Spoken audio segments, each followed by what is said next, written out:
Përshëndetje nderuar teleshikues, do të jemi së bashku me lajmet këtu në televizionin Sky. Rreth 97 milion euro do të shkojnë për bonusin e fundvitit për pensionistët. Skema e shpërndarjes do të jetë diferencuar duke ofruar më shumë mbështetje për ata që kanë pensione pleqërie më të ulta. Rreth 721.000 pensionistë do të përfitojnë bonus në fundvit. Qeveria ka vendosur në dispozicion për këtë qëllim një shumë totale prej 9.4 miliard lekësh apo rreth 97 milion euro, ku përfshihet shtesa prej 5.9 miliard lekësh dhe vlera e programuar në buxhetin fillestar prej 3.5 miliard lek. Por si do të funksionojë skema e shpërblimit këtë vit dhe si do të shpërndahen rreth 97 milion euro. Burime nga qeveria bëjnë me dije për Skan TV se bonusi do të aplikohet i diferencuar. Kështu më shumë se 511.000 pensionist, ku përfshihen edhe pensionet e invaliditetit dhe ato familjare, pensionit të cilëve është deri në 20.000 lek në muaj, do të marrin bonus 15.000 lek apo 150 euro. Pra vetëm për këtë kategori do të shkojnë afro 76 milion euro. Ndërsa kategoria e pensionistëve të cilët marrin një pension mujor mbi 20.000 lek në muaj, do të marrin bonus 10.000 lek apo 100 euro. Pra rreth 210.000 pensionist do të marrin bonus prej 10.000 lekësh dhe buxheti total që shkon për këtë kategori është rreth 21 milion euro.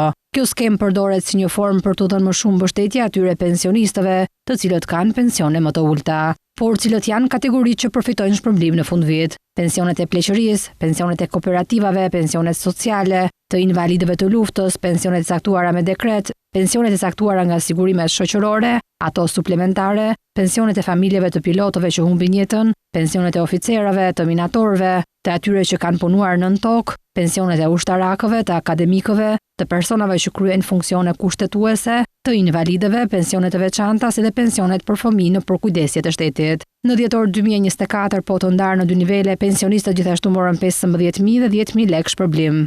Ndërsa bonusi i pranverës 2025 ishte në nivelin 10.000 lek për pensionistët deri në 20.000 lek dhe 5.000 lek për pensionistët mbi 20.000 lek. Eksperti fiskal Ramadan Kondi thot për televizionin Skan se bonusi për pensionistët nuk do të mund të varet nga performanca e buxhetit të shtetit sepse mund të kemi edhe periudha krizash.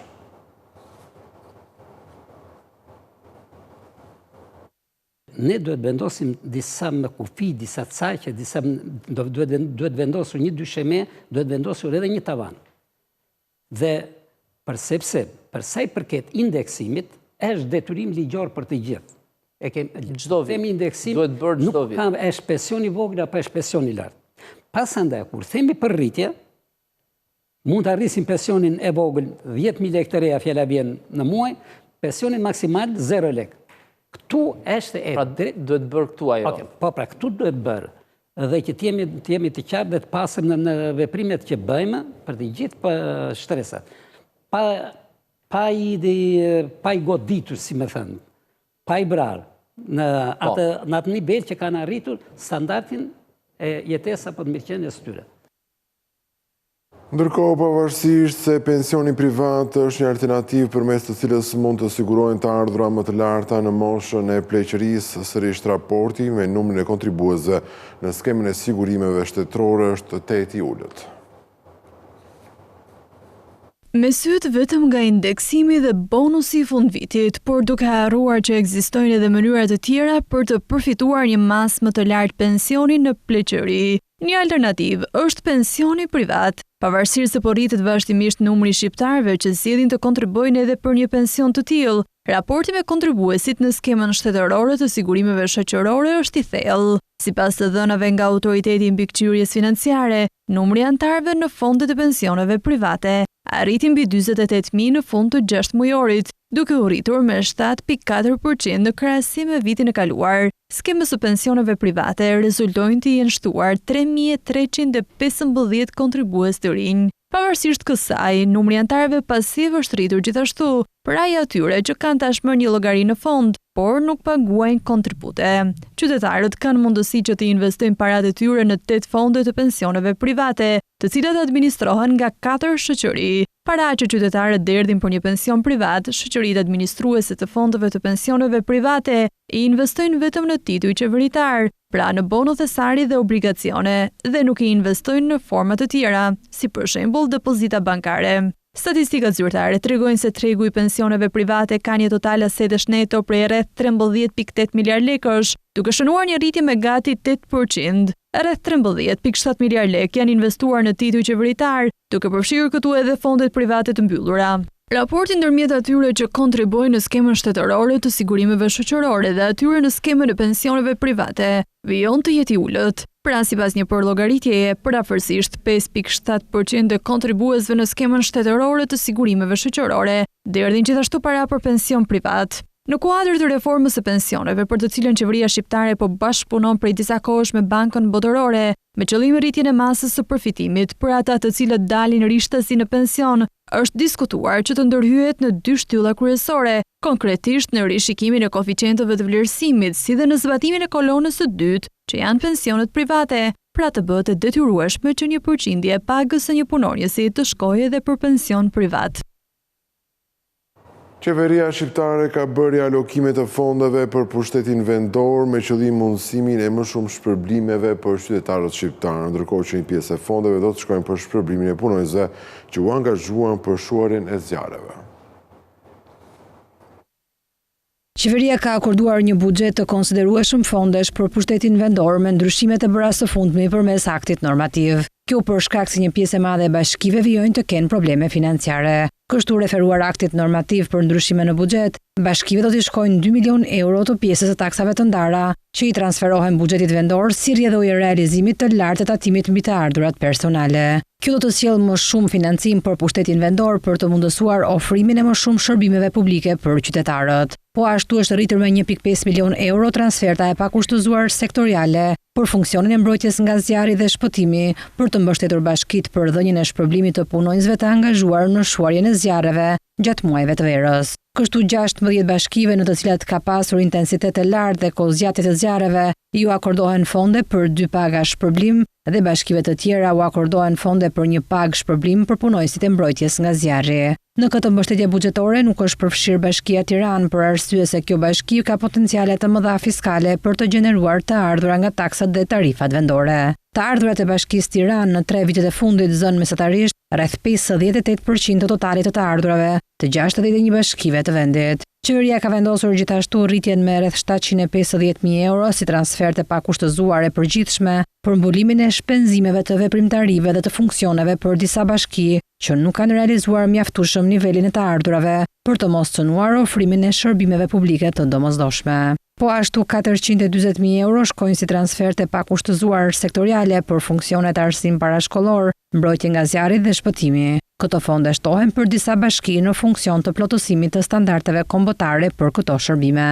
Nga ana tjetër janë paksuar fondet në masën 4.7 milion euro të financimit të huaj vendor për shkak të mos realizimit të plot deri në këtë periudhë.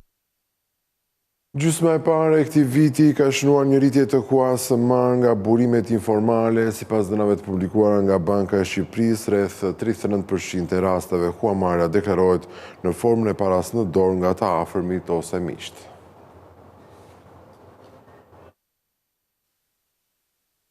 Më shumë shqiptar po marrin hua nga burime jo formale, duke kërkuar ndihmë në para nga të afërmit apo miqt për të mbuluar shpenzimet e tyre për konsum ose blerje banese. Sipas një raporti të publikuar nga Banka e Shqipërisë, në rreth 47% të rasteve të raportuara, huamarrja familjeve rezulton në formën e kredis nga institucione financiare. Rreth 41% të rasteve janë në trajt kredia bankare dhe vetëm 6% janë në trajt kartash krediti apo overdraft. Huamarrja në trajt bankare ka pësuar një rënje me 3 pikë përqindje krahasuar me 6 mujorin e 2024, ndërsa huamarrja në trajt kartash krediti dhe overdraft nuk ka ndryshuar. Nga ana tjetër, në rreth 39% të rasteve huamarrja deklarohet në formën e paras në dorë, duke shënuar arritje me 5 pikë përqindje në terma 6 mujor. Në 13% të rasteve, ajo rezulton në formë malli të papaguar në rënje gjatë 2 periudhave krahasuese. Përsa i përket nivelit të ardhurave dhe shpenzimeve të familjeve huamarrëse, këto të fundit po zhvendosen drejt një niveli më të lartë të ardhurash, ndërkohë që rritja e shpenzimeve është ngadalësuar.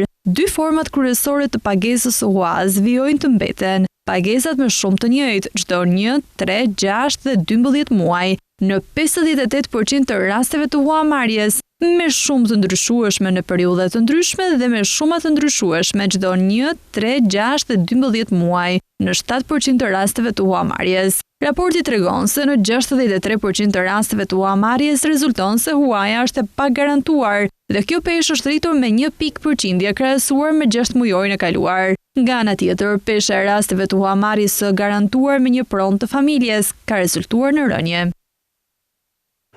Raporti fundit i publikuar nga Deloitte tregon se banesat në Shqipëri janë kryesisht me sipërfaqe mesatare që tekalon disa qytetet e Europës si Budapesti dhe Beogradi, ndërsa Durrësi ka banesat më të mëdha dhe Berati më të voglat. Indeksi pronave i publikuar nga Deloitte sjell të dhëna të detajuara mbi strukturën e banesave të reja në disa qytete europiane. Në të gjithë Europën, madhësia mesatare dhe konfigurimi i apartamenteve të reja pasqyrojnë një ekuilibër midis kërkesës së tregut, rregulloreve të planifikimit urban, tendencisë dhe preferencave kulturore. Megjithëse vjet re një trend i përgjithshëm drejt planimetrimeve më të vogla dhe më efikase, sërish dallimet rajonale mbeten të theksuara, duke reflektuar karakteristikat e ndryshme të zhvillimit urban në çdo vend. Raporti ka fokusuar vëmendjen tek 3 qytetet kryesore shqiptare: Tirana, Durrësi dhe Vlora.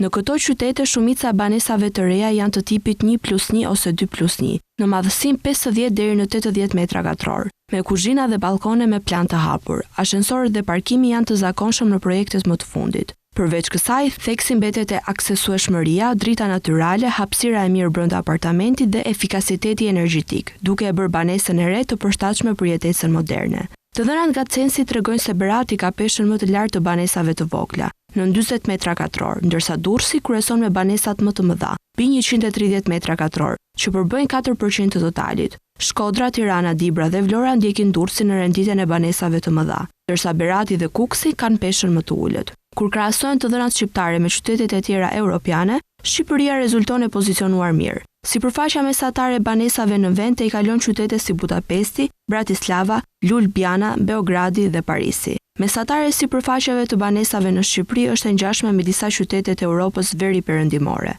Ndërkohë shteti që ka sipërfaqen më të madhe për banesat është Portugalia, ku mesatarisht banesat në Lisbon dhe Porto janë 119 metra katror dhe 104 metra katror. Pashtu nuk mbeten mbrapa Roma, Firenze dhe Milano. Të gjitha me sipërfaqe banesash mbi 80 metra katror. Qytetarët shqiptarë po shpenzojnë gjithmonë më shumë për darka jashtë, por edhe për pushime. Të dhënat më të fundit tregojnë se një familje me të ardhura mesatare në vendin tonë paguan rreth 800.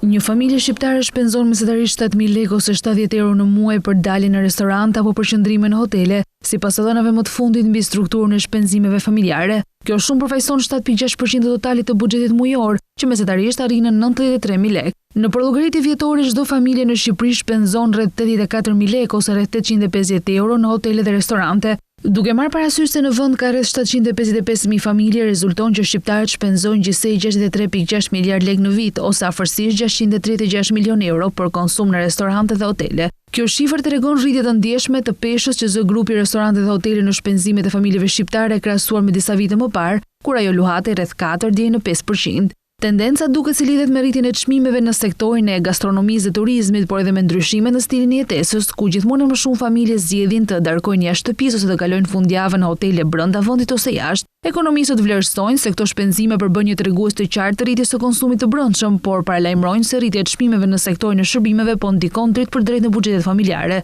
Megjithatë, për turizmin dhe bizneset e lidhura me të, ky zhvillim përfaqëson një burim të rëndësishëm të ardhurash. Viti 2025 pritet të forcojë më tej këtë tendencë me rritjen e kërkesës për shërbime, hotelerie dhe gastronomie, veçanërisht në zona bregdetare dhe qytete turistike.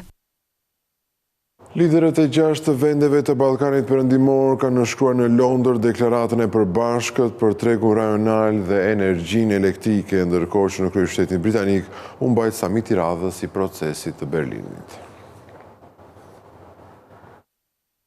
Në Londër është mbajtur samiti i procesit të Berlinit, mes liderave të rajonit dhe atyre të BE. Samiti e kishte fokusin në çështjet e sigurisë, zhvillimit ekonomik, dhe migrimit. Udhëheqësit e vendeve të Ballkanit Perëndimor nënshkruan deklarata të përbashkëta për tregun e përbashkët rajonal dhe bashkëpunimin energjetik. I pranishëm në samit ishte edhe kryeministri Edi Rama, i cili ndodhet në kryeqytetin britanik që prej ditës së djeshme. Para samitit, liderat e Ballkanit Perëndimor janë pritur nga mbreti Charles III, bashkë me kryeministrin Rama dhe kreu në detyrë të qeverisë së Kosovës, Albin Kurti. Procesi i Berlinit, i cili u iniciua nga qeveria gjermane në vitin 2014, është një platformë ndërkombëtare që bashkon qeveritë të 6 vendeve të Ballkanit Perëndimor, së bashku me partnerë të tjerë evropian. Qëllimi i tij është të rrisë bashkëpunimin rajonal, të mbështesë zhvillimin ekonomik dhe të përshpejtojë përpjekjet e tij për një afrim më të ngushtë evropian në Ballkanin Perëndimor. Ndërkohë, Bashkimi Evropian ka disbursuar 100 milion euro për Shqipërinë në kuadër të planit të rritjes për Ballkanin Perëndimor, pasi vendi ynë ka përmbushur me sukses 51% të masave të reformës së planifikuar për periudhën dhjetor 2024 qershor 2025.